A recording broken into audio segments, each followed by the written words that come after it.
بزرگ کی ڈیفینیشن کیا ہے؟ ولی اللہ کسے کہتے ہیں؟ ولی اللہ اسے کہتے ہیں خود بھی سنت پر عمل کرتا ہے، لوگوں کو بھی سنت پر چلاتا ہے۔ کچھ چیزیں تو بالکل واضح نظر آ رہی ہیں اس شخص میں جو سنت کے خلاف ہیں بالکل۔ دیکھو بزرگوں کے ہاتھ پہ کرامت ظاہر ہو سکتی ہے، لیکن بزرگوں کے کرامت سینٹر نہیں ہوتے۔ سمجھتے ہو کہ نہیں سمجھتے؟ کبھی اللہ کسی بزرگ کے ہاتھ پہ کوئی کرامت ظاہر کر دے۔ عیسیٰ علیہ الصلوۃ والسلام تو اللہ کے پیغمبر تھے، پیغمبر کا مقام تو ولی سے بہت اونچا ہوتا ہے۔ مردے کو کہتے ہیں نا قم باذن اللہ، تو وہ مردہ اللہ کے حکم سے زندہ ہو کے کھڑا ہو جاتا ہے۔ لیکن ایسا نہیں ہے کہ حضرت عیسیٰ ابن مریم نے کوئی سینٹر بنا لیا ہو کہ جس کو اپنے مردے زندہ کروانے ہو ہمارے پاس لے آئے، کیونکہ یہ جو معجزہ ہے نا اس کے صدور میں پیغمبر کا کوئی دخل نہیں ہوتا، یہ کس کی طرف سے ہوتا ہے؟ اللہ۔ جب اللہ چاہے گا تو ہو جائے گا، نہیں چاہے گا تو نہیں ہوگا۔ تبھی حضرت عیسیٰ نے ایسا نہیں کیا کہ کوئی باقاعدہ مردوں کو زندہ کرنے کا کوئی ادارہ کھول لیا ہو کہ جس نے اپنا مردہ زندہ کرانے آ جائے میں زندہ کر دوں گا۔ بھائی نہیں، ان کے اختیار میں یہ چیز نہیں ہے۔ جب اللہ نے کہا کہ اب آپ کریں تو میں زندہ کر دوں گا، آپ قم کہہ دیں میں اس کو مردے کو کھڑا کر دوں گا تو کر دیا۔ نارملی حضرت عیسیٰ یہ کام نہیں کر سکتے تھے۔ اسی طرح حضرت موسیٰ علیہ الصلوۃ والسلام لاٹھی کو سانپ بنا دیا کرتے تھے، یہ معجزہ تھا نا ان کا۔ تو لاٹھی کو جب سانپ بنایا کرتے تھے تو کیا موسیٰ علیہ السلام نے کوئی لاٹھی کو سانپ بنانے کا سینٹر کھول لیا تھا کہ جن لوگوں کو بھی سانپ چاہیے لاٹھیاں لے آئے، میں ڈھن دم دم دھڑا دھڑ سانپ بنا دوں گا، اور پھر اس کی پبلسٹی کر رہے ہوں؟ بلکہ ہوتا یہ تھا کہ جب اللہ آپ کو کہتا کہ میں اب لاٹھی کو سانپ بناؤں گا تو لاٹھی زمین پہ ڈالتے، سانپ اللہ بنا دیتا۔ جب نہیں ہوتا تو وہ لاٹھی رہتی، کچھ بھی نہیں ہوتا۔ یہی وجہ ہے کہ حضرت موسیٰ جب کوہ طور پہ پہنچے تو اللہ تعالیٰ نے موسیٰ علیہ السلام سے کہا کہ آپ کے دائیں ہاتھ میں کیا ہے؟ انہوں نے کہا لاٹھی ہے۔ کہا زمین پہ ڈالیں آپ۔ حضرت موسیٰ کو نہیں پتا تھا کہ یہ سانپ بن جائے گی، جب زمین پہ ڈالا تو وہ سانپ بن گئی۔ حضرت موسیٰ خوف سے دوڑنے لگے کہ کھا نہ جائے، کاٹ نہ لے، تو اللہ نے فرمایا موسیٰ واپس پلٹ، اقبل ولا تخف، واپس پلٹیں، ڈرنا، خوف نہ کھائیں، سنعیدها سیرتها الاولی، آپ اسے پکڑے ہم دوبارہ لاٹھی بنا دیں گے۔ تو یہ سارے کام کون کر رہا تھا؟ اللہ کر رہا تھا۔ تو حضرت موسیٰ کو پتا تھا میرے ارادے کا اس میں کوئی دخل نہیں ہے، اس لیے حضرت موسیٰ نے کوئی سینٹر نہیں کھولا کہ لوگوں کو کہا کہ جس نے اپنی لاٹھی کو سانپ بنانے آ جاؤ بھائی میرے پاس۔ ہر دفعہ اللہ سے پوچھتے تھے کہ اب کیا ہوگا، تو اللہ بتاتے تھے کہ اب آپ ایسا کریں، لاٹھی کو پھینکیں، یہ پتھر سے پانی کے چشمے نکال دے گی۔ اب آپ ایسا کریں، آپ لاٹھی کو پانی پہ ماریں، یہ پانی کو 2 حصوں میں ڈیوائیڈ کر دے گی۔ ورنہ حضرت موسیٰ کو اس سے پہلے نہیں پتا ہوتا تھا۔ اب دیکھیں موسیٰ علیہ السلام جب دریا کے کنارے پہنچے ہیں، پیچھے فرعون کا لشکر آ رہا ہے، تو پریشان ہو گئے بنی اسرائیل کہ ہم تو مارے گئے۔ تو حضرت موسیٰ نے کیا کہا؟ یہ نہیں فرمایا کہ صبر کرو، میں جو ہے وہ ابھی میرے پاس ایک لاٹھی ہے، دیکھو میں کرتا کیا ہوں۔ نہ حضرت موسیٰ نے کہا بھائی اللہ ہی جانے کیا ہوگا، ان معی ربی، مجھے یہ پتا ہے اللہ میرا ساتھ نہیں چھوڑے گا، وہ کیسے ہمیں بچائے گا وہ تو اللہ ہی بہتر جانتا ہے۔ تو پتا تھا موسیٰ علیہ السلام کو یہ لاٹھی ہے بھائی کچھ نہیں کر سکتی، اللہ اب کیسے بچائے گا یہ اللہ کی مرضی ہے۔ تو اللہ نے وحی کی موسیٰ پر علیہ السلام پر کہ اے موسیٰ اس کو آپ پانی پہ ماریں اور کالطود العظیم، دونوں طرف پہاڑ جیسی موجیں رک جائیں گی۔ تو جب پیغمبر کا جن کا درجہ ولی اللہ سے بڑا ہے وہ معجزے سینٹر کھول کے نہیں بیٹھتے، جب اللہ ان کے ہاتھ پہ معجزے دکھانا چاہے دکھا دیتا ہے، نہیں دکھانا چاہے تو نہیں دکھاتا۔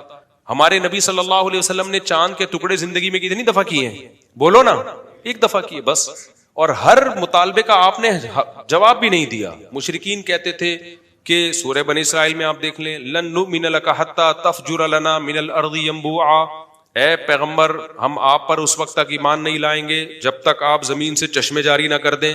تو ہمارے نبی نے یہ نہیں کیا کہ یوں کیا اور چشمہ جاری، نہ کہا بھائی میں کہاں سے چشمے جاری کر سکتا ہوں۔ پھر انہوں نے کہا کہ او یکون لک بیت من زخرف او یکون لک جنت من نخیل، آپ کے لیے کھجور کا باغ ہونا چاہیے، وعنب، انگوروں کے باغ ہونے چاہیے، فتفجر الانہار خلالها تفجیرا، آپ اس کے بیچ میں نہریں جاری کر دیں، او ترقی فی السماء، آپ کو چاہیے آسمان پہ جائیں اور وہاں سے کتاب لے کر آئیں، یہ فرشتہ کیوں کتاب لے کر آ رہا ہے؟ تو ان سب باتوں کے جواب میں نبی نے کیا کہا؟ اللہ نے فرمایا قل، اے نبی آپ ان کو کہہ دیجئے سبحان ربی، میرا رب ہر عیب سے پاک ہے، یہ سارے کام اللہ کر سکتا ہے، میں نہیں کر سکتا۔ حل کنت الا بشر الرسولا، میں تو ایک انسان ہوں، اللہ کا پیغمبر ہوں، میں نے کب دعوے کیے کہ میں یہ سب کچھ کر سکتا ہوں؟ اب سوال پیدا ہوتا ہے جب نہیں کر سکتے پھر چاند کے 2 ٹکڑے کیوں کر دیے؟ بھائی اللہ نے کرا دیا اس وقت، جب اللہ کرا دے گا تو کر لیں گے، وہ بھی ایک ہی دفعہ ہوئے ہیں۔ اب یہ تھوڑی تھا کہ جب بھی کوئی آتا نبی کے پاس کہ آپ میرے سامنے ٹکڑے کریں تو پھر آپ 2 ٹکڑے کرتے، پھر کوئی تیسرا آتا ٹکڑے کریں آپ ٹکڑے کریں، اور شف والی سرکار کے پاس جب بھی کوئی لنگڑا جا رہا ہے سیدھا ہو کے جا رہا ہے، جب بھی کوئی اندھا آ رہا ہے سیدھا ہو کے آ رہا ہے، جب بھی کوئی آڑا ترشا ایک دم نٹ بولٹ سیدھے کیے چھف سیدھا. یہ کون سی پھونک ہے بھائی؟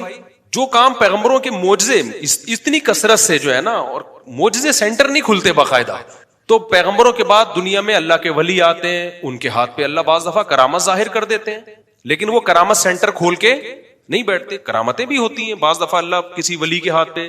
جیسے سلیمان علیہ الصلوۃ والسلام جو تھے، انہوں نے کہا کہ بھائی کون ہے جو ملکہ سبا کا تخت اٹھا کے لائے گا؟ ایک جن نے کہا میں لے کر آؤں گا. ایک بزرگ بیٹھے ہوئے تھے، انہوں نے کہا پلک جھپکنے سے پہلے حاضر کر دوں گا. یہ کہا اور تخت حاضر. ایک دفعہ ہو گیا بس. کیوں؟ اللہ نے ان بزرگ کے دل میں الہام کر دیا کہ میں آپ کے ہاتھ پہ کرامت ظاہر کروں گا. اب ظاہر ہے کوئی انسان یہ کام نہیں کر سکتا، یہ اللہ نے کر دیا. تو کیا وہ بزرگ کرامت سینٹر کھول کے بیٹھ گئے کہ جس کو اب تخت منگوانا ہوگا شف تخت حاضر؟ ایک ہی دفعہ ہوا ہے. اس سے زیادہ ہونا شروع ہو جاتا تو نظام عالم تباہ ہو جاتا. اب ایسا نہیں ہوا. اب دیکھو قرآن کہتے ہیں ہم نے سلیمان علیہ السلام کے تابع ہوا کو کر دیا تھا. ہوا سلیمان علیہ السلام کو اٹھا کے لے جاتی ان کے تخت کو. 1 مہینے کا سفر چند گھنٹوں میں طے کرا دیتی تھی وہ. یہ قرآن میں ہے غدوها شہر ورواحها شہر. سوال پیدا ہوتا ہے کہ 2-3 گھنٹے تو پھر بھی لگ رہے تھے نا ان کو کسی ملک میں پہنچنے میں، کہ تخت اٹھا کے سلیمان اسلام سمیت جائے گی وہ ہوا اور ایک ملک سے دوسرے ملک پہنچا دے گی. تو سلیمان اسلام اور بزرگ سے کہتے کہ یار تم نے چند سیکنڈوں کے اندر میری پلک جھپکنے سے پہلے ملکہ سبا کا اتنا بھاری بھرکم تخت وہاں سے سینکڑوں کلومیٹر دور سے اٹھا کے لے آئے، تو اب ہوا کے تکلف کی ہمیں ضرورت کیا ہے؟ بولو شف. وہ بزرگ بولتے شف، اور سلیمان اسلام کا 1 سیکنڈ کے اندر تخت اس ملک سے اس ملک. تو اس سے بھی پتہ چلتا ہے کہ ان بزرگ کے ہاتھ پہ بھی ونس اپون اے ٹائم ایسے ہو گیا کہ اللہ نے کہہ دیا بھائی چلو ہم کرامت ظاہر کر دیں گے. یہ نہیں کہ وہ بزرگ کوئی کرامت سینٹر کھول کے بیٹھ گئے ہوں کہ اب جہاں کیا شف اور وہاں تخت پہنچا یہاں سے وہاں، کیونکہ اس سے نظام عالم کیا ہو جائے گا؟ تبدیل. اگر ان بزرگ کے پاس یہ طاقت آ جاتی نا کہ جب شف کریں گے بندہ، جیسے یہ دیکھو نا یہ جو شف والی سرکار ہے، سینکڑوں لنگڑوں کو تو ٹھیک کر دیا اس نے. تو آغا خان ہاسپٹل کا تو واٹ لگنے والی ہے میرا خیال ہے تھوڑے دنوں میں، کیا خیال ہے؟ اور سول ہاسپٹل اور جو معذوروں کے ہسپتال ہیں ان سب کو بند کرو بھائی، لائن لگا کے کہاں چلے جاؤ. اور جو لنگڑے کو شف کر کے سیدھا کر دے گا وہ بھاگی بھی بیوی کیوں نہیں لا سکتا؟ کتنے لوگ میرے پاس آئے ہیں 6 مہینے سے ہماری بیگم جناب ناراضی چل رہی ہے. تو سلیمان علیہ السلام کے دور میں اب کسی کی بیگم ناراض ہو کے میکے چلی گئی، وہ بندہ فوراً ان بزرگ کے پاس آئے گا، آپ ملکہ سبا کا تخت اٹھا کے لا سکتے ہو میری بیگم شف بیگم یہاں. خود ان کے اپنے معذور بچے پیدا ہوتے ہیں، یہ شف کر کے ٹھیک نہیں کر سکتے. اللہ نہ کرے اللہ نہ کرے آج شف والی سرکار کا ایکسیڈنٹ ہو جائے، اللہ نہ کرے کسی کا باپ بھی ٹانگ جوڑ کے دکھائے ان کی. شف شف کرتا ہوا ساری زندگی گزار دے گا، اپنی ٹانگ نہیں جڑے گی. تو کیا ہو گیا عقل کے ان اندھوں کو؟ میں سمجھا پا رہا ہوں، میں کرامتوں کا منکر نہیں ہوں. کچھ لوگوں نے بابوں کی کرامتوں میں مبالغہ کیا ہے، جو کرامتیں صحیح سند سے ثابت ہیں ان کا بھی انکار کیا. یہ بھی غلو ہے. کرامت کا صدور اہل اللہ سے ہوتا ہے، ہم نے اپنی آنکھوں سے دیکھا ہے. لیکن کرامت سینٹر کھول کے نہیں بیٹھ جاتے، اور وہ اپنی کرامتوں کی نمائش بھی نہیں کرتے ہیں. سمجھتے ہو کہ نہیں سمجھتے؟ اور پھر ولی اللہ ہونا بھی تو ضروری ہے. ہمارے نبی صلی اللہ علیہ وسلم نے حکم دیا خالف الیہود والنصارى، یہود اور عیسائیوں کی مخالفت کرو. اعفوا اللحى، داڑھی رکھو یا داڑھی بڑھاؤ؟ داڑھی بڑھاؤ. میں نہیں کہہ رہا جو داڑھی کاٹتے ہیں وہ ہم سے برے ہیں، ہم سے اچھے ہی ہوں گے، لیکن کم از کم ایک آدمی ولی اللہ ہونے کا دعویٰ کرتا ہے تو اس پر سنت والا گیٹ اپ تو فرض بنتا ہے نا. تو بغیر داڑھی کے ولی اللہ کہاں سے مارکیٹ میں آنا شروع ہو گئے؟ ان کی داڑھی بھی نہیں ہے. آپ گیٹ اپ دیکھ لیں، جو رنگ برنگی گیٹ اپ ہے، جو فنکاروں اداکاروں والا گیٹ اپ ہوتا ہے، وہ جو ایکٹروں پہ سجتا ہے، علماء پہ یہ گیٹ اپ سجتا ہے. اگر میں یہاں رنگ برنگی نیلی پیلی بتیاں لگا کے آ جاؤں، آپ بولو گے مفتی صاحب کسی شوٹنگ میں جا رہے ہو یا جمعے کا بیان کرنے آ رہے ہو؟ تو ولی اللہ والا نہ گیٹ اپ ہے نہ چہرے پہ ہر وقت ناموس رسالت، ختم نبوت، ناموس رسالت کے نعرے لگاتے ہو. یار تم پیغمبر سے اتنی محبت نہیں ہے کہ پیغمبر نے حکم دیا داڑھی بڑھانے کا، وہ تو تم سے بڑھ نہیں رہی ہے. ہم نہیں کہہ رہے جس کی داڑھی نہیں ہے ہم اس کو برا سمجھتے، ہم سے اچھا ہی ہوگا، لیکن کم از کم وہ دعویٰ تو نہیں کرتا نا بڑے بڑے. میری اگر داڑھی نہیں ہوگی تو میں کم از کم ممبر پہ بیٹھ کے بڑے بڑے دعوے تو نہیں کروں گا نا کہ بھائی میرا تو گیٹ اپ بتا رہا ہے کہ میں سنت کا دشمن ہوں. تو یہاں تو گیٹ اپ بتا رہا ہے کہ آپ کو سنت سے محبت نہیں ہے اور آپ دعوے کر رہے ہو. وہ کہہ سکتے ہیں کہ میں تو دعوے نہیں کر رہا. بھائی آپ عمل سے دعوے کر رہے ہو، زبان سے بعض دعوے نہیں کیے جاتے اور کہتے ہو ناموس رسالت کے برکت سے ہے یہ تحفظ. آپ نے کون سا تحفظ ختم نبوت کے لیے کوئی بڑا کام کر لیا؟ کون سی آپ نے تحفظ ختم نبوت کے لیے مارے کھائی ہیں؟ یا بل وہ جو قومی اسمبلی سے بل پاس ہوا تھا اس میں آپ کا کیا کردار ہے؟ کچھ بھی نہیں. منجن بیچ رہے ہو آپ ناموس رسالت کا اور ختم نبوت جو ہے وہ اس کا نام پہ آپ جو ختم نبوت کا کام کرنے والے ہیں وہ تو الگ لوگ ہیں, وہ تو کبھی نہیں انہوں نے کوئی پھونک لگا کے کسی بندے کو ٹھیک کرنے کی کوشش کی. تو اب مسئلہ یہ ہے کہ ہماری گورنمنٹ کو چاہیے تھا, ہمارے جو با اختیار ادارے ہیں ان کو چاہیے تھا کہ یار ایک آدمی کھلے عام لوگوں کو الو بنا رہا ہے, اور بیچاری عوام تو بیوقوف ہوتی ہے, وہ تو ویڈیو دیکھ دیکھ کے کہ لنگڑا تھا شف کیا ہے صحیح چلنا شروع ہو گیا, وہ بیوقوف بن رہی ہے. تو یہ کس کی ذمہ داری تھی اصل میں؟ یہ حکومت کی ذمہ داری ہے. جیسے سعودی عرب میں یہ شف والی سرکار ذرا ایک پھونک تو لگائے نا, ایسے لوگوں کی فوراً سعودی گورنمنٹ 2 منٹ میں ساری پھونکیں نکال دی. یہ روحانیت کے نام پہ جتنے منجن انڈیا, پاکستان اور بنگلہ دیش میں بکتے ہیں پوری دنیا میں کہیں نہیں بکتے. یہ جن چڑیل بھوت بھگانے والے بھی سارے آپ کو یہیں ملیں گے, سعودیہ میں نہیں ملیں گے. اگر سعودیہ میں ہے تو یہاں سے بندہ گیا ہوا ان کو خراب کر رہا ہوگا جا کے, وہاں کا نہیں ہے. تو اس لیے یہ سب سے پہلی ذمہ داری کس کی ہے؟ گورنمنٹ کی ذمہ داری ہے کہ ان کو بھی اور ان جیسے جتنے لوگ ہیں ان کو کنٹرول کرے. یہ جو کھول کے بیٹھے ہوئے ہیں نا سنگ دل محبوب آپ کے قدموں میں, اور یہ جو کتنے نعرے لگے ہوئے ہیں, اور پتہ نہیں کیا کیا گند لوگوں کو جادو کے نام پہ پلا رہے ہوتے ہیں, گندے خون اور اوٹ پٹانگ عملیات فلیتے اور پلیتے, ان سب کو گورنمنٹ پر لازم ہے کنٹرول کرے, ان کے دھندوں کو ختم کرے. سمجھتے ہو کہ نہیں سمجھتے ہو؟ جو بھی روحانیت کے نام پہ دکان کھول کے بیٹھا ہوا بند کرے بھائی. ہاں دم کرنا رقیہ شریعت سے ثابت ہے. کل میرے پاس ایک آدمی آیا بیچارے پہ جن تھا, تو واقعی لگ رہا تھا کہ اس کے, تو میں نے اس کو کہا, میں نے کہا کہتے میں کیا کروں, میں نے کہا بھائی آپ, میں نے بھی اس پہ دم کر دیا, میں نے کہا آپ جاؤ اپنے محلے کے امام سے جو بھی نیک آدمی ہو ان سے دم کروا لو, بس اس سے آگے بڑھنے کی کوشش, ٹھیک ہو جاؤ ٹھیک ہے, نہیں ہو تو صبر کرو. اس سے آگے لمٹ کو کراس کیا نا, وہ کسی سرکار کے پاس چلے گئے آپ یا عامل کے پاس چلے گئے, میں نے کہا وقتی فائدہ ہوگا اس کی گارنٹی دے رہا ہوں, لیکن اس سے بڑی مصیبت میں پھنسو گے اور پھنستے چلے جاؤ ان تعویذ گنڈوں میں. اور یہ جو اس قسم کی جو فلیتے, اور اصل میں تو لفظ ہے فتیلہ, دھاگے کو بولتے ہیں یہ لوگ, دھاگے واگے بھی پڑھتے ہیں نا, تو لفظ ہے فتیل. تو ہمارے حضرت اس کو بگاڑ کے پڑھتے تھے فلیتا. لوگ چونکہ لوگوں کو اردو صحیح نہیں آتی, عربی کا لفظ ہی ہے, تو فتیل کو لوگ فلیتا بول دیتے ہیں. تو حضرت نے اس کا نام رکھا تھا پلیتا. حضرت فرمایا کچھ پبلک نے بگاڑا ہے, کچھ ہم اس کو بگاڑ دیتے ہیں تاکہ اس کی عظمت لوگوں کے دلوں سے نکلے. تو یہ جو آج کل لوٹ پٹانگ قسم کی حرکت, دھاگا کوئی ادھر باندھا ہوا ہے, کوئی ادھر دھاگا باندھا ہوا ہے, ادھر کچھ باندھا ہوا ہے, ادھر کچھ باندھا ہوا ہے, ادھر کچھ باندھا ہوا ہے. اب ہمیں دیکھو, ہم نے کوئی دھاگا شاگا نہیں باندھا ہوا, تو ہمارے والد صاحب بھی نہیں مانتے تھے, ہماری دادی بھی نہیں مانتی تھی. ہم نے جن کو اپنے بزرگوں کو اپنی زندگی میں دیکھا, اپنے خاندان کے بڑوں کو, اپنے شیخ کو بھی دیکھا, سب کے سارے مسائل اللہ کا شکر ہے حل ہو رہے ہیں. اور سارے مسائل تو دنیا میں حل ہو بھی نہیں سکتے, کبھی پریشانیاں بھی آتی ہیں, کبھی خوشیاں. ہمارے ساتھ بھی یہ چلتا رہتا ہے. آپ کو جب میں ممبر پہ بیٹھا ہوا خوش نظر آ رہا ہوں تو کیا مطلب مجھے کوئی پریشانی نہیں آتی؟ ہر طرح کی آتی ہیں بھائی, ہم بھی اسی سوسائٹی کے ہیں. کبھی گھر میں عزت ہوتی ہے, کبھی طبیعت سے بےزتی ہو جاتی ہے گھر میں, الحمدللہ سب کے ساتھ ہوتا ہے بھائی. ہم یہ دعوے ہی نہیں کرتے. لوگ بڑے بڑے دعوے کر رہے ہوتے ہیں, میرا اتنا روب ہے. بھائی ہمارا تو تھوڑا بہت روب ہے, کچھ برداشت کر لیتے ہیں, کچھ بےزتی ہو جاتی ہے. اس کے بعد یہ ضرور ہے, اللہ نے ایک کوالٹی رکھی ہے, جب زیادہ بےزتی ہوتی ہے فیل ہونا ختم ہو جاتی ہے. یہ ہر ایک کے ساتھ ہے. تو سب کچھ سب گھروں میں ہوتا ہے. اس کا حل دعا مانگو اور صبر کرو. تیسرا کوئی حل آپ کے پاس, اللہ سے لو لگاؤ, دعا مانگنا سیکھو. کتنا مزہ آتا ہے کسی سرکار کے پاس جائے بغیر اللہ کی سرکار میں آ جائے آدمی. نحن اقرب الیہ من حبل الورید. اللہ کہتے ہیں میں تمہاری شہرک سے بھی زیادہ قریب ہوں. یہ اللہ کیوں کہتے ہیں؟ بھائی مجھ سے مانگو, ادعونی استجب لکم, مجھے پکارو میں تمہاری دعاؤں کو سنوں گا, تمہاری پکار کا جواب دوں گا. تو اللہ جواب دیتا ہے.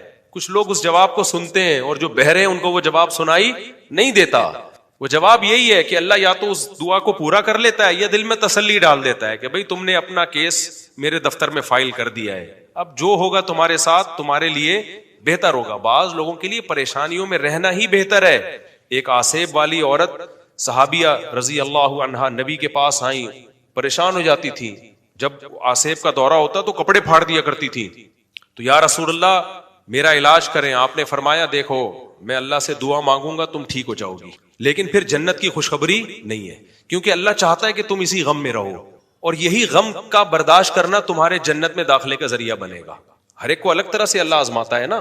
اسی غم میں برداشت کرو گے تو دنیا مسافر خانہ ہے, کسی کا خوشیوں میں ٹائم پاس ہو جاتا ہے, کسی کا غموں میں. پاس سب کا ٹائم ہوتا ہے, مرنے کے بعد سب کی قبریں ایک جیسی ہوتی ہیں. جو غم میں صبر کر کے چلا گیا وہ ادھر جنت کے مزے, اور جو خوشیوں میں اللہ کو یاد کر کے گیا ادھر بھی اس کی جنت کے مزے, اور جو خوشیوں میں اترانے لگا ادھر برباد ہوگا, اور جو غم میں بے صبری کا مظاہرہ کرے گا وہ بھی ادھر برباد ہوگا. حدیث میں آتا ہے بعض لوگ ایسے ہیں دنیا میں بھی پریشان آخرت میں بھی پریشان، کیونکہ یہاں غم آئے صبر نہیں کیا. تو ان صحابیہ نے عرض کیا یا رسول اللہ میرا علاج کیجئے تو یا دعا کیجئے میرے لیے. آپ نے فرمایا میں دعا کروں گا اللہ تمہیں اس بیماری سے شفا دے دے گا، لیکن پھر جنت کی گارنٹی نہیں ہے، پھر عمل دیکھا جائے گا تمہارا. جنت والا عمل کیا تو جنت میں، جہنم والا عمل کیا تو جہنم میں، جیسے سب لوگوں کی آزمائش ہے. لیکن اگر تم اس بیماری میں صبر کرتی ہو تو میں تمہیں جنت کی ضمانت دیتا ہوں. اب بتاؤ اسی بیماری میں صبر کر کے یقینی جنت چاہیے یا غیر یقینی جنت چاہیے؟ یہ نہیں کہا کہ پھر اگر بیماری میں صبر، بیماری ٹھیک ہو گئی تو جہنم میں جاؤ گی، نہیں، پھر بھی چانس ہے جنت میں جانے کا، لیکن ضمانت نہیں ہے. تو اس حدیث سے پتہ چلتا ہے کہ بعض لوگوں کو اللہ دنیا میں ٹینشنیں دیتا ہی اس لیے کہ ان کے اعمال میں اتنی طاقت نہیں ہوتی کہ جنت واجب کر لے. اللہ کہتے ہیں پریشانیوں میں رکھو، صبر کرے گا اسی پہ جنت ملے گی اس کو. ان اللہ اذا احب قوما ابتلاهم، صحیح حدیث ہے. اللہ بعض دفعہ کسی قوم سے جب محبت کرتے ہیں مصیبتوں میں ڈال دیتے ہیں. اللہ کہتے ہیں چل تو اسی ٹینشن میں زندگی گزار، میرے پاس آئے گا دھل دھلا کے آئے گا، سارے گناہ تیرے دنیا میں معاف ہو چکے ہوں گے. تو ان صحابیہ نے کہا ٹھیک ہے اگر جنت کی ضمانت ہے اس بیماری کو میں برداشت کروں. لیکن فرمایا کہ میں جو جسم کے کپڑے پھاڑ دیتی ہوں اتنی دعا کریں کہ یہ نہ کروں، کیونکہ حیادار خاتون تھی، کپڑے پھاڑنے سے ظاہر ہے سطر کھلنے کا خطرہ ہوتا ہے، تو اتنا کم از کم اس کا شریعت سے تعلق ہے نا، حیا سے. تو آپ نے فرمایا ہاں اتنی دعا ہوگی کہ اس بیماری میں تم کپڑے نہیں پھاڑو گے. ان صحابیہ نے ساری زندگی بیماری برداشت کی. اللہ ہم سب کو بیماریوں سے بچائے، آزمائشوں سے بچائے. لیکن بھائی اگر آزمائش آ جائے تو نہ شف والی سرکار کے پاس جاؤ، نہ کسی عامل کے پاس جاؤ، نہ کسی ریون کے مقیم عامل کے پاس، نہ کسی دیوبندی مقیم عامل کے پاس، نہ کسی بزرگ کے خلیفہ عامل کے پاس، نہ کسی اہل حدیث عامل کے پاس، نہ کسی بریلوی عامل کے پاس، نہ کسی شیعہ عامل کے پاس. عامل ہونا ہی کافی ہے، لکھا ہوتا ہے نام ہی کافی ہے. فلپس سب سے بہتر ہے، پہلے کس اشتہار آیا کرتا تھا نام ہی کافی ہے. تو کیا کرنا ہے؟ اتنا ضرور ہے کہ رقیہ جو حدیث سے ثابت ہے، سورہ فلق، سورہ ناس، آیت الکرسی، یہ جو دعائیں ہیں تو وہ مسجد کے امام ہے جو نیک آدمی ہو اس سے جا کے دم کرا لو. امام اکثر نیکی ہوتے ہیں تبھی تو بیچارہ نماز پڑھا رہا ہے، تو نماز پڑھانے کی بھی ایک برکت ہوتی ہے نا. قاری صاحب سے دم کروا لو، امام صاحب سے دم کروا لو، کسی مولوی صاحب سے دم کروا لو. میرے پاس فرصت ہے تو میں پھونک مار دوں گا، لیکن میرے پاس فرصت نہیں ہے کیونکہ پھر پھونکوں کی لائن لگ جائے گی اور میری اپنی پھونک نکل جائے گی. حقیقت ہے کیونکہ میرے پاس اتنی پھونکیں نہیں ہیں جتنی اس پھونکوں والی سرکار کے پاس ہیں، امپورٹ ہو رہی ہیں پھونکیں. تو کسی سے بھی دم کرا لو. لوگ کہتے ہیں کس سے کرائے؟ جو یہ کام نہ کرتا ہو اس سے کراؤ، بس یہ ذہن میں رکھو، ٹھیک ہے نا، جو یہ کام نہ کرتا. اور بار بار میں کہتا ہوں مفتی موسیٰ روحانی بازی رحمہ اللہ تعالی عامل نہیں تھے. وہ ایک کرامت تھی ان کی، کرامت تھی ان کی. ان کے بیٹے نے بھی بتایا کہ ہمارے والد صاحب عامل نہیں تھے. بعض بزرگوں کے ہاتھ پہ کرامت ظاہر ہو جاتی ہے، تو کرامت تو کسی کے ہاتھ پہ بھی ظاہر ہوتی ہے کہ وہ کسی کو بھی کچھ بھی لکھ کے دے دیا وہ ٹھیک ہو جاتا تھا، وہ کرامت کے طور پر. تو انہوں نے بھی کوئی کرامت سینٹر تھوڑی کھولا ہوا تھا کہ میڈیا پہ لا کے دیکھو میں یہ ہوں میں یوں ہوں. اور پھر اسٹائل بھی تو دیکھو نا، جیسے ڈرامہ بالکل ٹک ٹک ٹک ٹک ٹک ٹک ٹک ٹک ٹک. تو یہ ٹوٹل اے ٹو زیڈ کیا ہے. اور مفتی موسیٰ روحانی بازی کی اگر کرامت تھی تو وہ تو سمجھ میں بھی آتی ہے. پراپر داڑھی تھی ان کی، تہجد گزار تھے، ساری زندگی دین کی تبلیغ میں گزری ہے، ان پہ تو سمجھ میں بھی آتا ہے نا. ان لوگوں کی کیا ماضی اٹھا کے دیکھو، حال دیکھو، مستقبل دیکھو. میں نہیں کہہ رہا کوئی بری حرکتیں کی ہوں گی انہوں نے، ہم سے اچھے ہی ہوں گے، لیکن گیٹ اپ سے دیکھ لو آپ، اور کیا کوئی ماضی میں کون سی قربانیاں دی ہیں. سب سے پہلی بات تو جو چیز 2 اور 2 4 کی نظر آ رہی ہے وہ کیا ہے؟ داڑھی نظر آ رہی ہے سب سے پہلے. کوئی ایک صحابی آپ نے دیکھا چھوٹی داڑھی والا؟ کبھی سنا آپ نے؟ نہ صحابہ داڑھی کاٹتے تھے نہ چھوٹی کرتے تھے. تو خالف الیہود والنصارى، حدیث میں اس کو سخت ممانعت کی گئی. اعفوا اللحا، رکھو نہیں بڑھاؤ داڑھی. جو بھی نبی سے عشق اور محبت کا دعویٰ کرتا ہے سب سے پہلے اس کا گیٹ اپ کیا ہونا چاہیے؟ اس کی گیٹ اپ سے. تو آپ داڑھی نہیں رکھ رہے، آپ کا ذاتی مسئلہ ہے، ہم کسی کو برا بلا نہیں کہہ رہے، لیکن کم از کم بڑے بڑے دعوے تو نہ کرے نا ایسا آدمی. تو شف والی سرکار جو ہے تو لوگ ان سے ڈر رہے تھے، شف والی سرکار سے. اقرار الحسن نے خاندانی کام کر دی. ہمیں بھی جب میں نے اس کے خلاف بیان دیا نا تو بہت اسٹرائکیں دی، بہت پاورفل لوگ ہیں یہ، بہت اسٹرائکیں دی. حالانکہ اسٹرائک دینے کی ضرورت نہیں تھی چینل کو، آپ کو چاہیے تھا شف. چینل اڑ گیا. کیا خیال ہے بھائی؟ ایک شف، آپ کے جب شف سے ایک ہڈی جڑ سکتی ہے، 30 سال سے ایک آدمی پیرالائز ہے، ٹھیک ہو سکتا ہے، تو آپ کے ایک شف میرے چینل پہ شف کرو اور چینل بڑھ جانا تھا. تو یہ تو ادھر کبھی ادھر اوچھے ہٹکندے استعمال کر رہے ہوتے ہیں بندے، اٹھا کے جو واقعات ہوئے، ابھی میں کیا زیادہ ڈیٹیل میں جاؤں. تو اس لیے حکومت کی ذمہ داری ہے اس قسم کے جتنے بھی ڈرامے باز قسم کے لوگ ہیں جو لوگوں کو بے وقوف بنا رہے ہیں ان کو گورنمنٹ کنٹرول کرے. لیکن سوال پیدا ہوتا ہے گورنمنٹ کو کون کنٹرول کرے؟ تو جو گورنمنٹ کو کنٹرول کر رہے ہیں وہی کنٹرول کر لے ان کو. جو بزرگان دین پاکستان میں بڑے جو پائے جاتے ہیں, استغفر اللہ. اچھا خیر, تو کوئی تو کرے نا کنٹرول بھائی, ہمیں کنٹرول کرنے سے مطلب ہے, کوئی بھی کر رہا ہو, اسٹیبلشمنٹ کرے, گورنمنٹ کرے, ہمیں اس سے مطلب نہیں ہے, لیکن کرو ان لوگوں کو. ایک نہیں ہے, ایسے کیا ہے.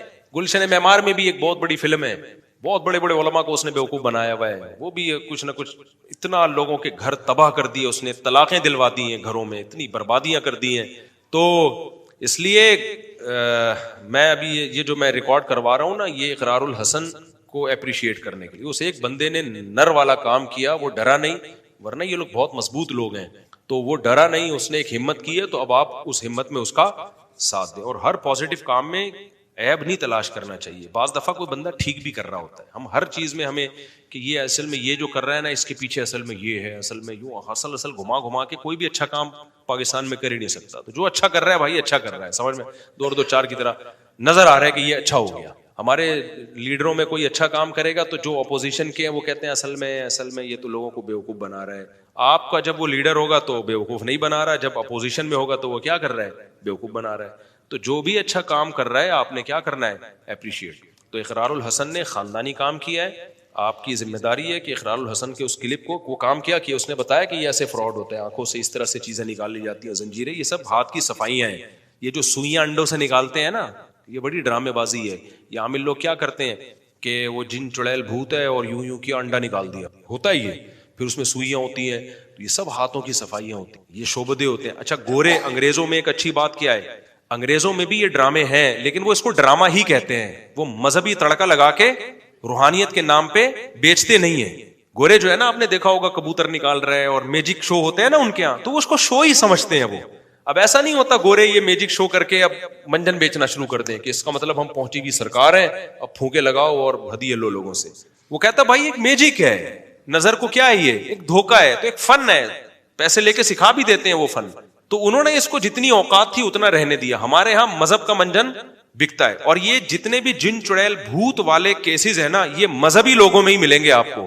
میں جاپان گیا نا, وہاں کسی جیپنیز پہ جن چڑیل بھوت نہیں دیکھا میں نے تفتیش کی, میں نے کہا یار یہاں جن چڑیل بھوت آتے ہیں؟ انہوں نے کہا ہاں آتے ہیں. ان لوگوں پہ آتے ہیں جو ان کے مذہبی لوگ ہیں اور جن کا مذہبی اسکالر سے تعلق ہے, جو ان کے مندر میں یا جو بھی ان کی عبادت گاہ میں بیٹھا ہوا ہوگا نا, وہاں جاؤ گے تو جن بھی آئے گا, بھوت بھی آئے گا اور چڑیل بھی.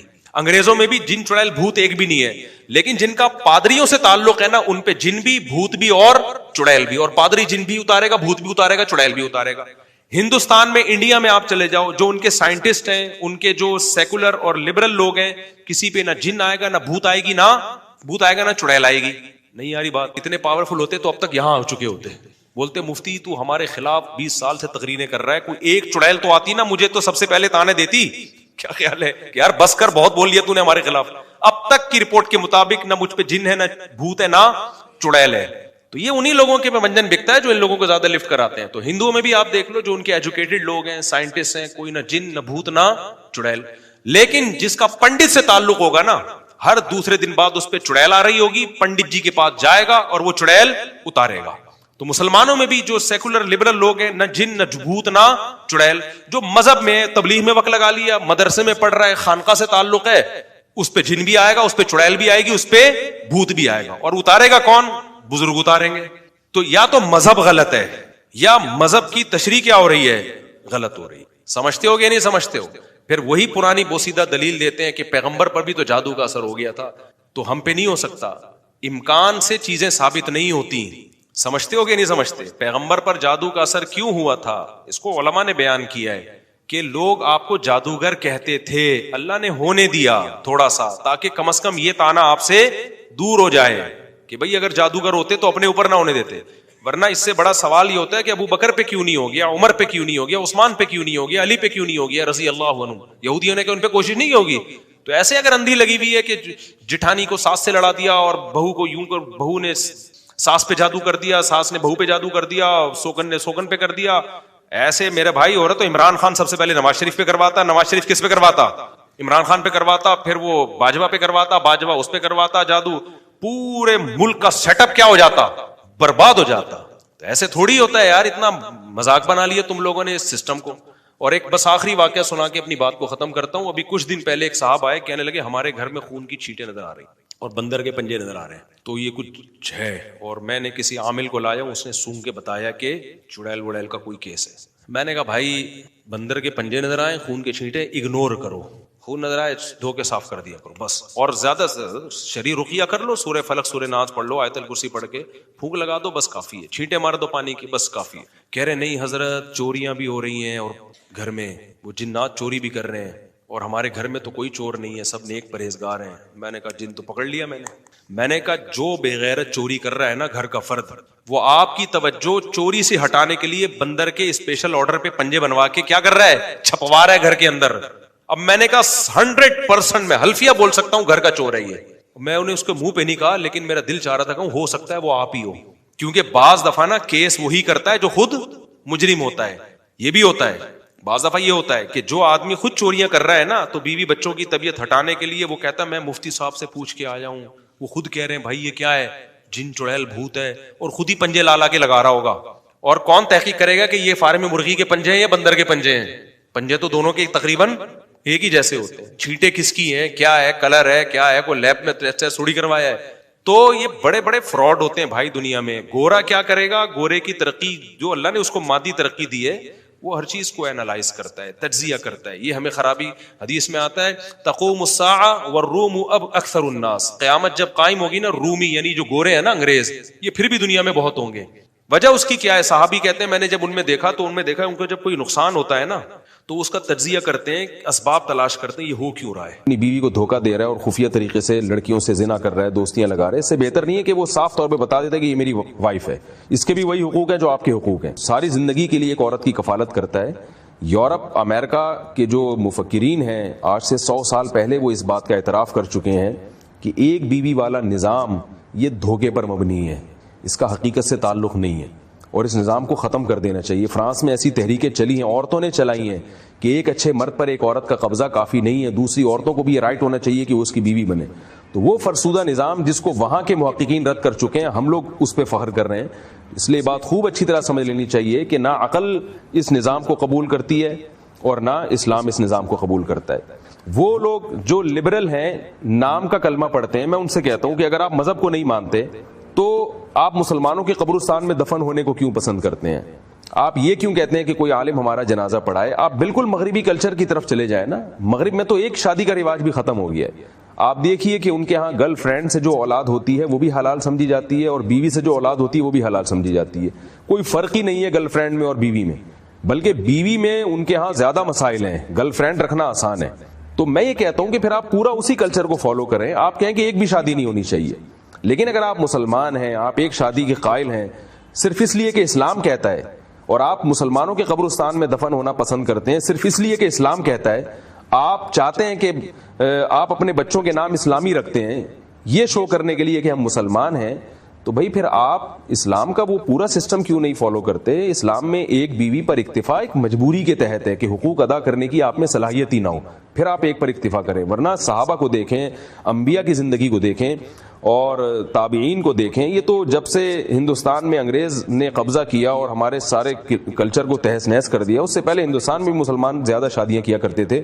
اور انڈیا, پاکستان اور بنگلہ دیش, ان 3 ملکوں کے علاوہ پوری دنیا میں آج مسلمان زیادہ شادیاں کرتے ہیں. سوڈان میں تو یہاں تک ہے کہ جو مرد دوسری شادی نہ کرے اس کی بیوی اس کے لیے دوسری بیوی تلاش کرتی ہے, اور لوگ اس کی پہلی وائف کو تانے دیتے ہیں کہ تمہارا جو مرد ہے وہ گویا کہ مرد ہی نہیں ہے, کہ اس کی وہ صرف ایک بیوی پر اکتفا کیے بیٹھا ہے, وہ کیسا مرد ہے وہ.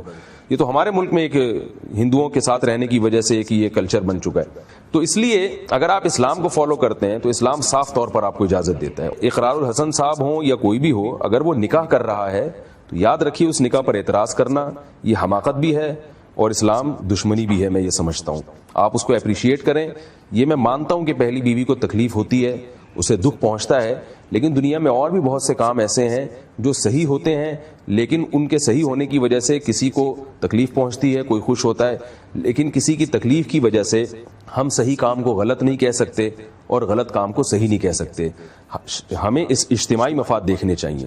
اب آپ دیکھیے اقرار الحسن نے اگر ایک عورت سے نکاح کیا ہے تو اس کا مطلب اس نے اس سے زنا نہیں کیا, اور زنا سے بچنا اسلام میں بہت بڑی نیکی ہے. زنا سے بچنے پر قرآن مجید میں پتہ چلتا ہے کہ یوسف علیہ السلام زنا سے بچے تھے, اللہ نے ان کو کتنا نوازا تھا. حدیث میں بہت خوشخبریاں ہیں.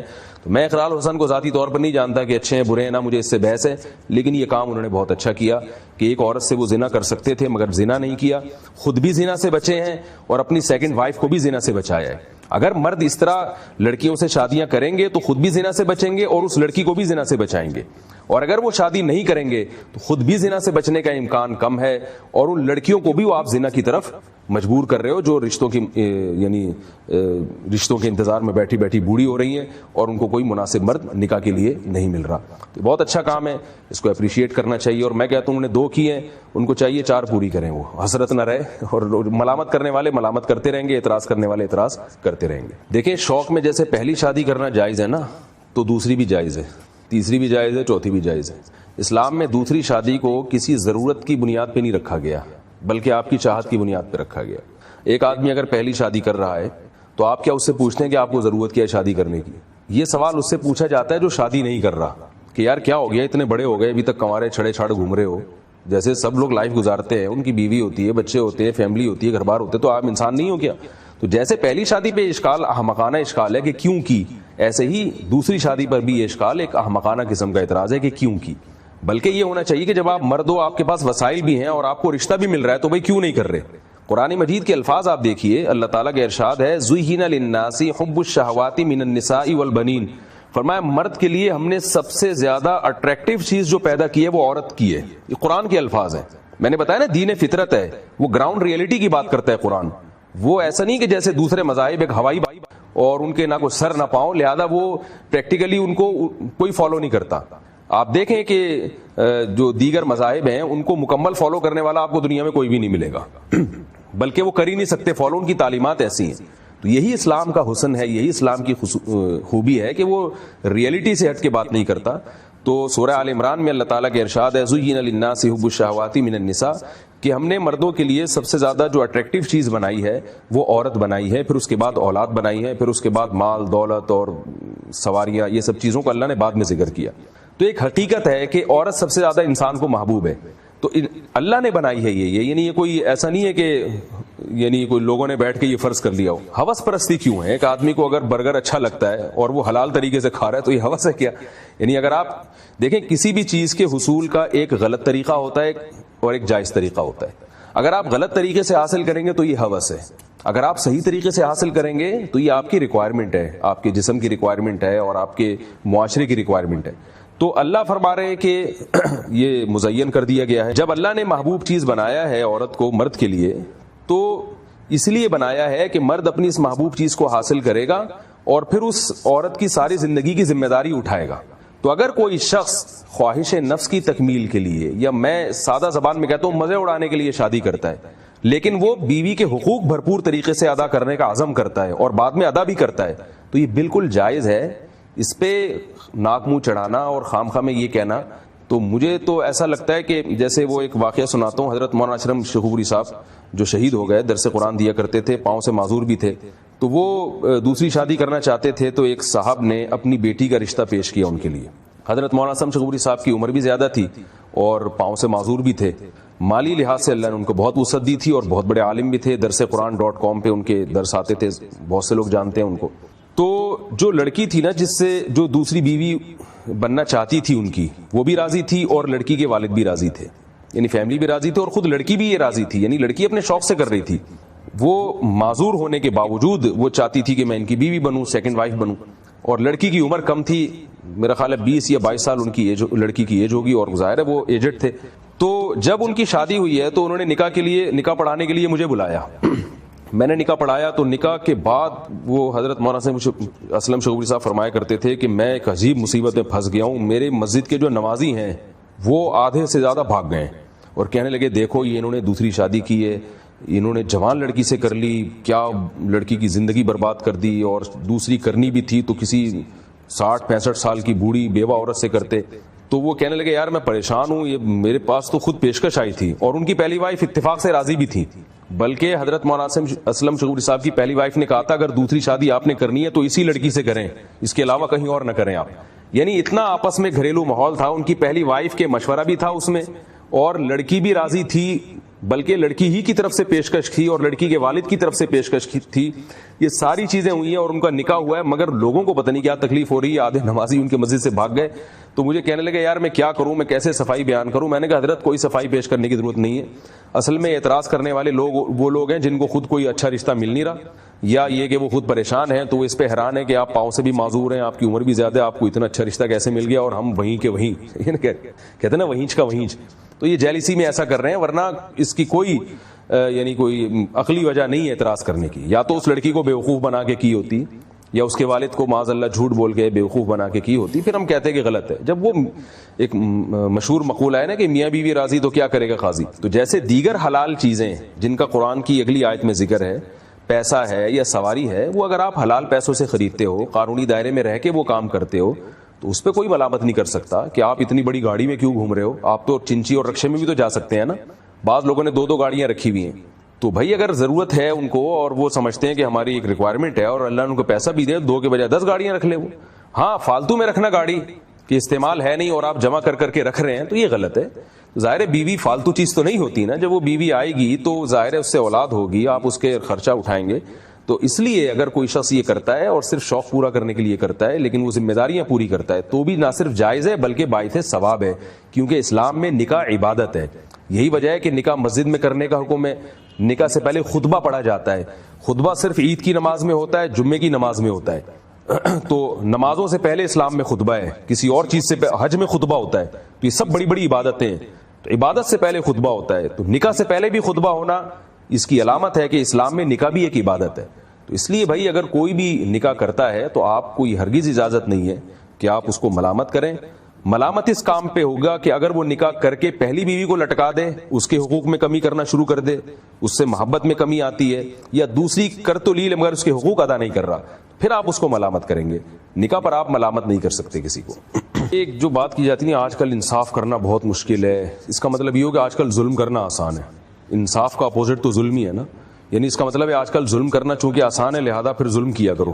یہ تو انتہائی احمقانہ اور فضول قسم کی بات ہے. یہ انصاف کرنا کبھی بھی مشکل نہیں رہا, جیسے پہلے انصاف کرنا تھا آج بھی انصاف کرنا یعنی کوئی اتنا مشکل نہیں ہے. اگر انصاف کرنا بہت مشکل ہوتا تو اللہ اجازت ہی نہ دیتے 4 شادیوں کی. ہاں یہ ضرور ہے کہ انصاف کرنے کے لیے باقاعدہ عزم کرنا پڑتا ہے, ارادہ کرنا پڑتا ہے, اور باقاعدہ کرنا پڑتا ہے انصاف, یعنی خود سے نہیں ہو جاتا. تو بیویوں کے درمیان بھی شریعت نے ہمیں 4 شادی یا 2 یا 3 شادیوں کی اجازت اس شرط کے ساتھ دی ہے کہ آپ ان کے درمیان انصاف بھی کریں. تو اس لیے ہم یہ ضرور کہتے ہیں کہ اگر آپ 2 شادیاں کرتے ہیں تو آپ کو انصاف کرنا پڑے گا. ہم بھی یہ کہتے ہیں اگر کوئی شخص انصاف نہیں کر سکتا یا اس کا کرنے کا ارادہ ہی نہیں ہے تو اس کے لیے حلال نہیں ہے. لیکن انصاف کی ڈیفینیشن کیا ہے؟ کیا انصاف اتنی مشکل چیز ہے کہ آپ کے لیے پاسبل ہی نہیں ہے؟ تو ایسا نہیں ہے. انصاف کا مطلب فقہا یہ بیان کرتے ہیں جو احادیث سے ثابت ہے کہ کسی بیوی پہ ظلم نہ ہو, سب کے حقوق برابر طریقے سے پورے ہوں. اور یہ کوئی اتنی مشکل چیز نہیں ہے. یہ جو مسئلہ ہے کہ ایک تربوز بالکل درمیان سے آدھا کاٹا جائے اور یوں کیا جائے اور بالکل انچ ٹیپ رکھے, ایسا انصاف ہمیں نہیں ملتا قرآن و سنت میں. صحابہ میں ہم یہ نہیں دیکھتے کہ وہ اپنی بیویوں کے درمیان روٹیاں انچ ٹیپ سے ناپ کے تقسیم کر رہے ہوں, ٹھیک ہے نا.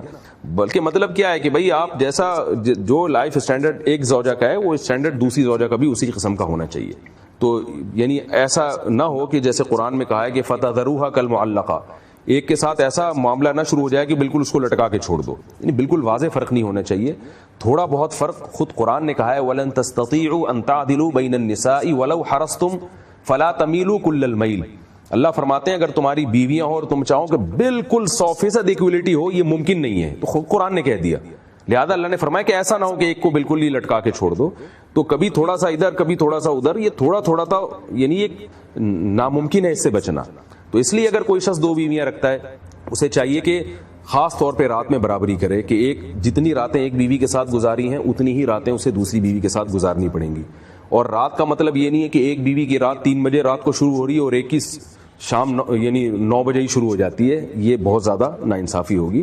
تو اس طرح کا دن میں برابری ضروری نہیں ہے, کیونکہ دن میں آدمی کو باہر کے کام ہوتے ہیں, دن میں کبھی ادھر جائے گا کبھی ادھر جائے گا. اور نان نفقے میں برابری ضروری ہے کہ جتنا خرچہ آپ اس کو دے رہے ہیں اس کی ضرورت کے حساب سے اتنا ہی اس کو بھی دیں.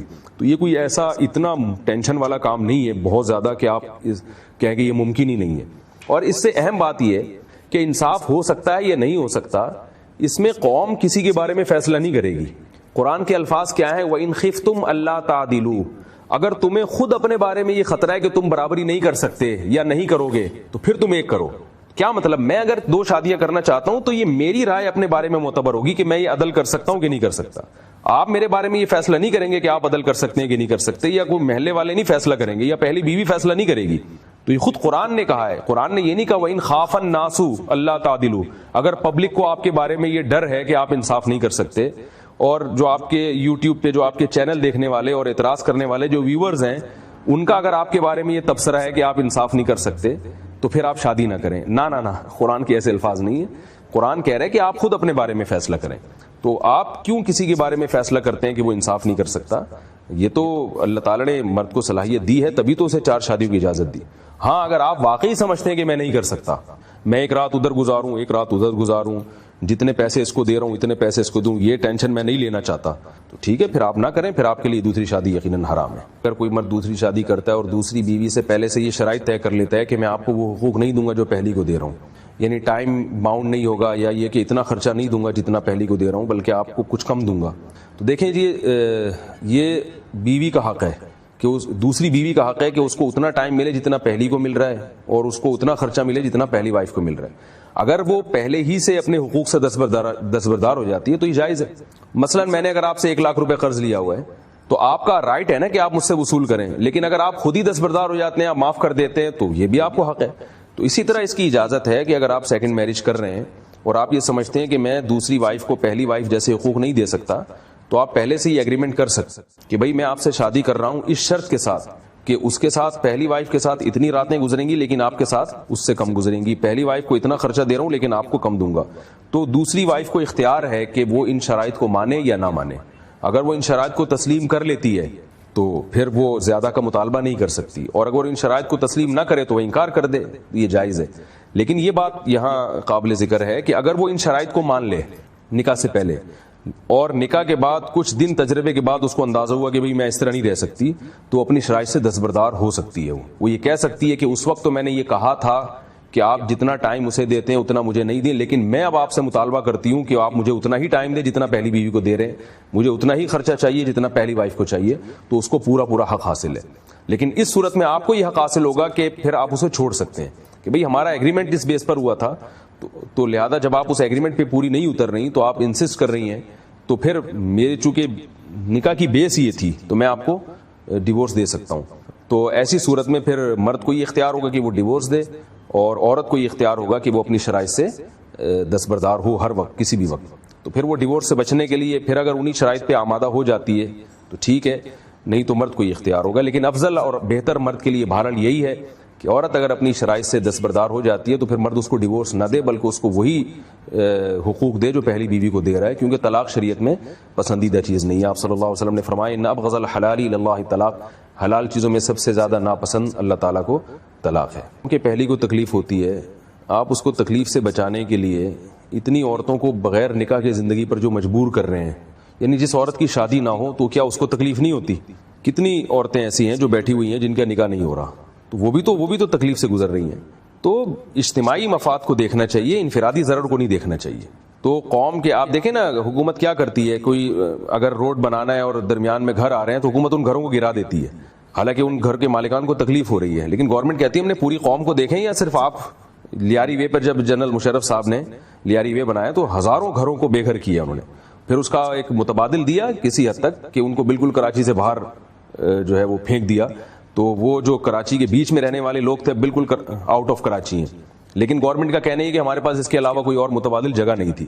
تو یہ اصول ہے کہ اجتماعی ضرر سے بچنے کی فکر پہلے کی جائے گی، انفرادی ضرر کی جس حد تک تلافی ممکن ہے وہ تو کی جائے گی، لیکن انفرادی ضرر کو پرائیورٹیز، یعنی میں اپنی انفرادی ضرر کو لے کر آنا، ترجیح دینا اس کو، اور اجتماعی کا خیال نہ کرنا. اب جنرل مشرف صاحب اگر یہ کہتے ہیں کہ یار کیونکہ یہ لیاری میں گھر لوگوں کے ٹوٹ رہے ہیں لہذا سڑک بنے ہی نہیں، پورا کراچی جو ہے نا وہ ٹریفک جیم ہوتا، اور جو لیاری ویسی کی وجہ سے پورے کراچی کو جو سہولت ہوئی ہے وہ سہولت حاصل نہ ہوتی.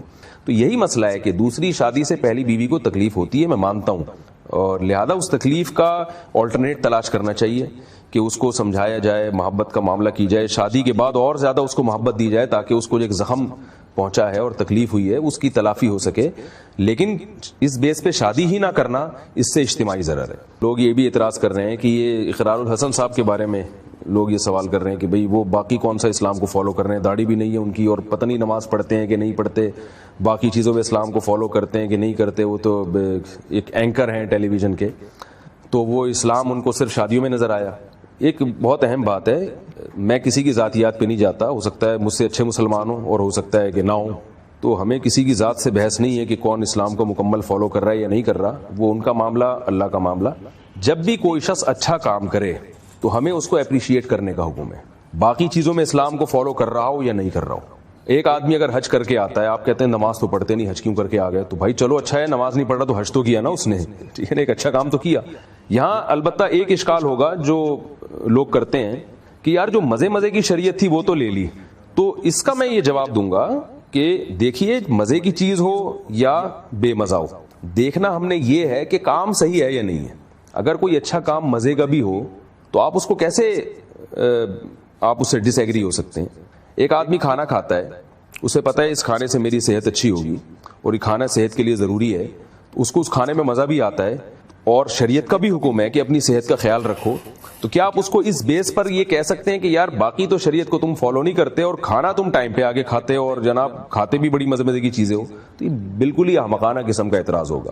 اور دوسری بات یہ کہ شادی مزے کی چیز ہے ہی نہیں، ہم دیکھتے ہیں کہ بیوی رکھنا پیغمبروں کی سنت ہے۔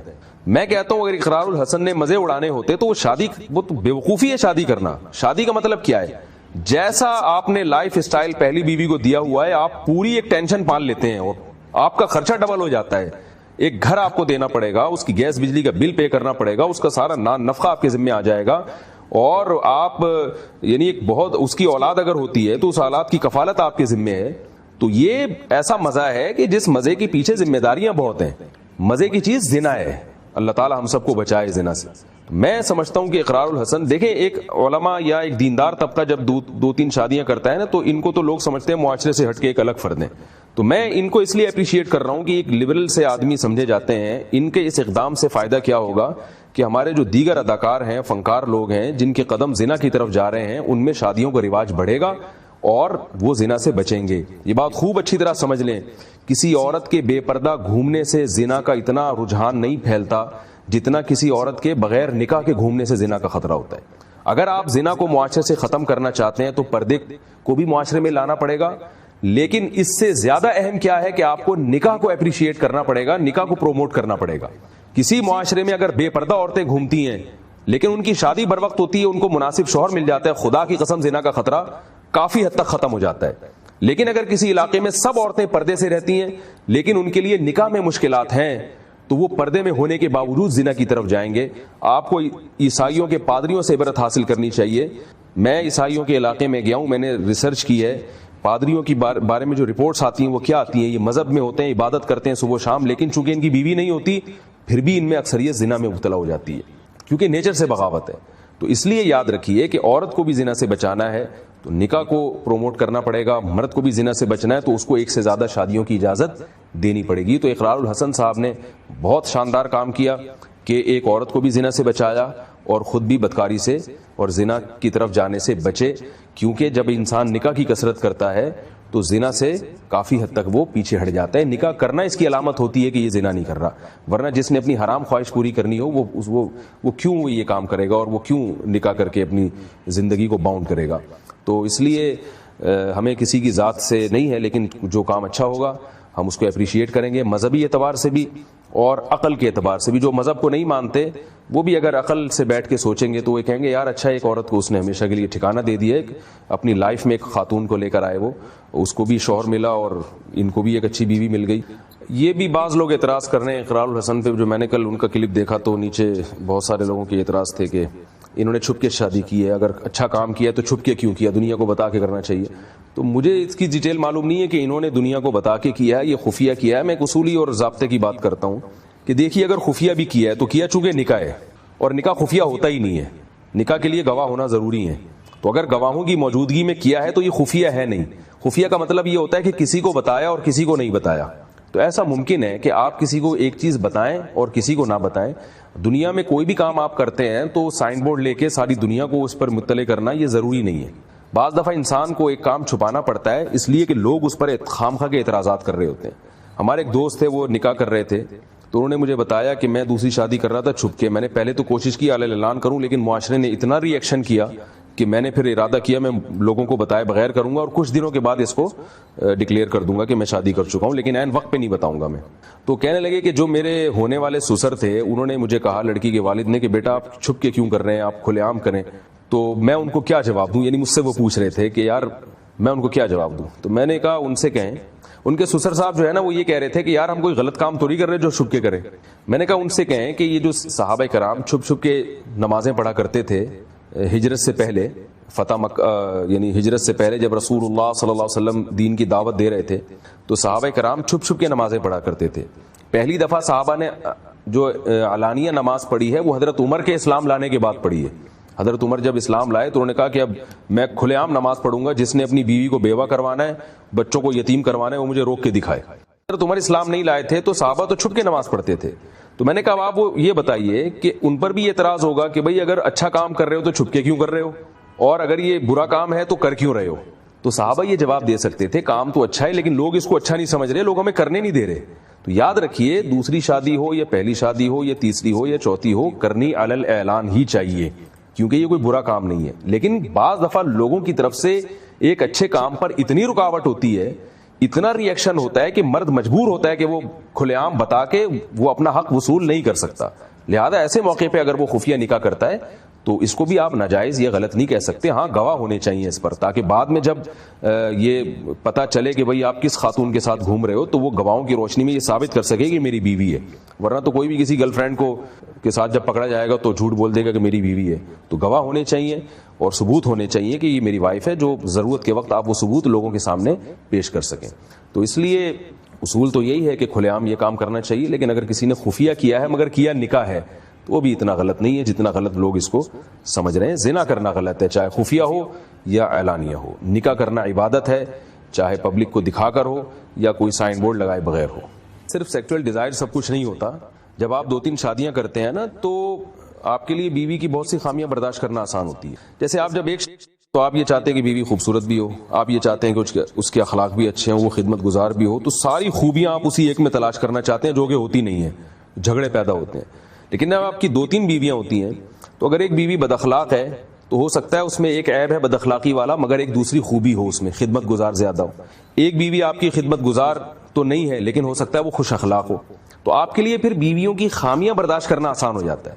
ممکن ایک کھانا بہت اچھا پکاتی ہو, شکل اس کی اچھی نہ ہو, خوبصورت نہ ہو, لیکن اچھے خاندان کی ہو, اس کی فیملی اچھی ہے, وہ آپ کے بچوں کی تربیت اچھی کر سکتی ہے.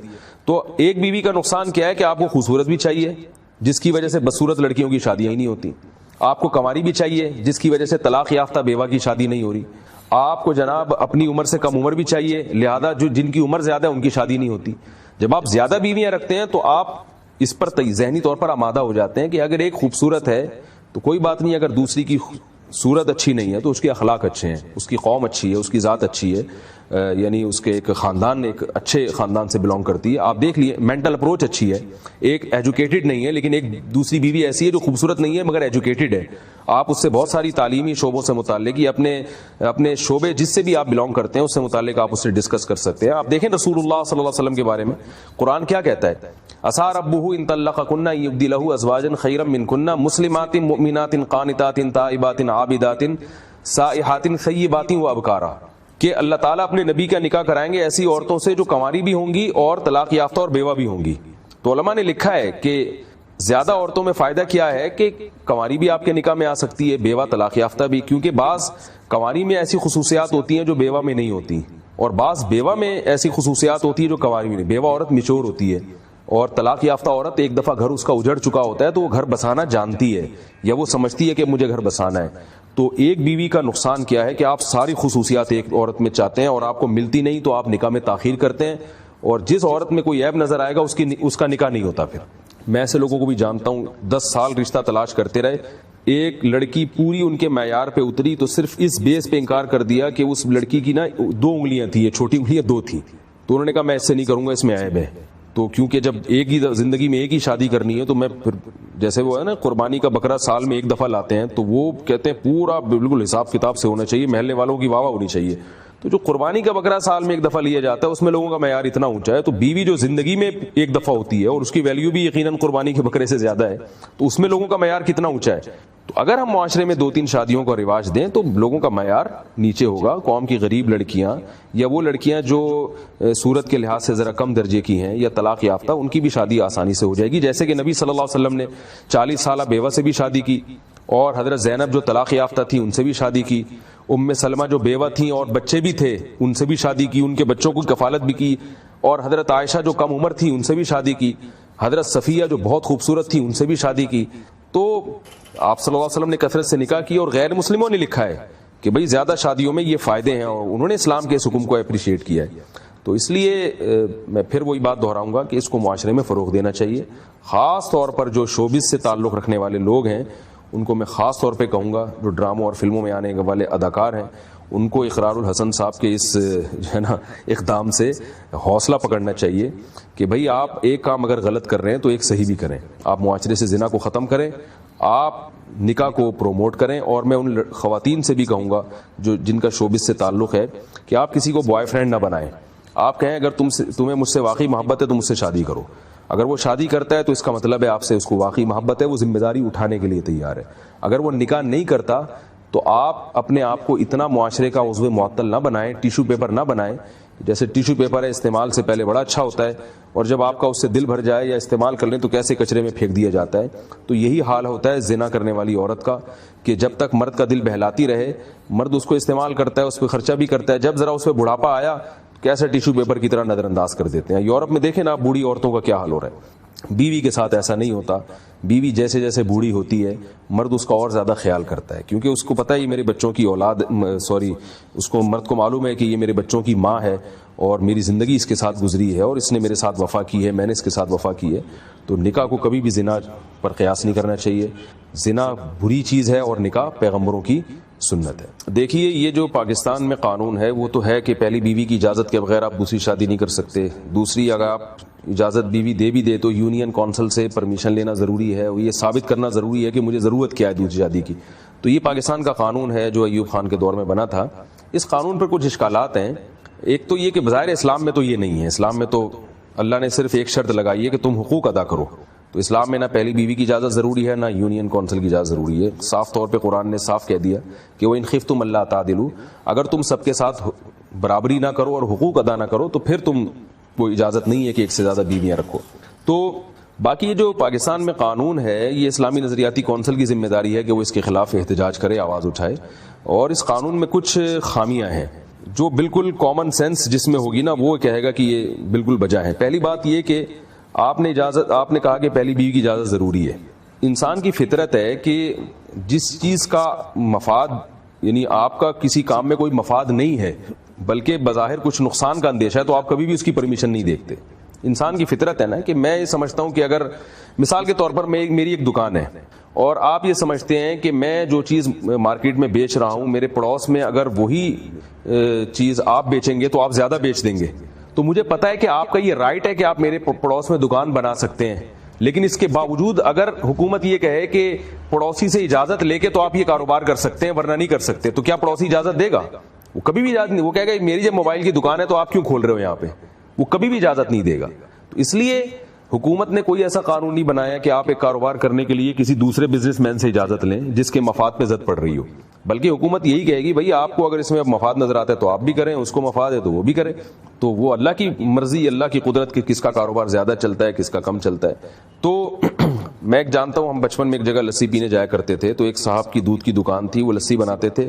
ان کے پڑوس میں بھی دودھ کی دکان تھی, وہ بھی لسی بناتے تھے. تو پڑوس پہ رش بہت ہوتا تھا, ان کی دکان پہ رش نہیں ہوتا تھا. تو اب اگر ان سے پوچھیں کہ بھائی یہ آپ کے پڑوس میں ایک اور دودھ کی دکان کھل رہی ہے, کیا آپ کی اجازت ہے, تو یہ کبھی اجازت دیں گے؟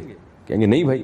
تو ہم یہ نہیں دیکھیں گے کہ اس کی اجازت ہے یا نہیں, ہم یہ دیکھیں گے کہ جیسے اس کو کاروبار کا حق ہے تو اس کو بھی کاروبار کا حق ہے. تو مرد کے لیے میں نے بتایا کہ ایک بیوی کافی نہیں ہے, اس کی سیکچول ریکوائرمنٹ پوری نہیں ہوتی ہے. یہ میڈیکل سائنس میں ڈاکٹر کہتے ہیں. ایک ڈاکٹر دو بالکل لبرل ہیں, نماز بھی نہیں پڑھتے, انہوں نے مجھے خود بتایا, کہہ رہے ہیں یار یہ دنیا کا اس سے بڑا کوئی جھوٹ ہی نہیں ہے کہ مرد کے لیے ایک بیوی کافی ہے. یہ خام خواہ میں جھوٹ بولا جاتا ہے, مرد کے لیے ایک بیوی کافی ہو ہی نہیں سکتی, الا یہ کہ کوئی صبر کرے. اور میں یہ نہیں کہہ رہا جن کی ایک بیوی ہے وہ معاذ اللہ غلط کر رہے ہیں یا وہ زنا کی طرف جا رہے ہیں, وہ صبر کر کے ایک پر گزارا کر لیتے ہیں, صبر ہو جاتا ہے, برداشت کر لیتے ہیں, لیکن بہرحال ان کو برداشت کرنا پڑتا ہے اور وہ زنا سے بچ جاتے ہیں, لیکن بہت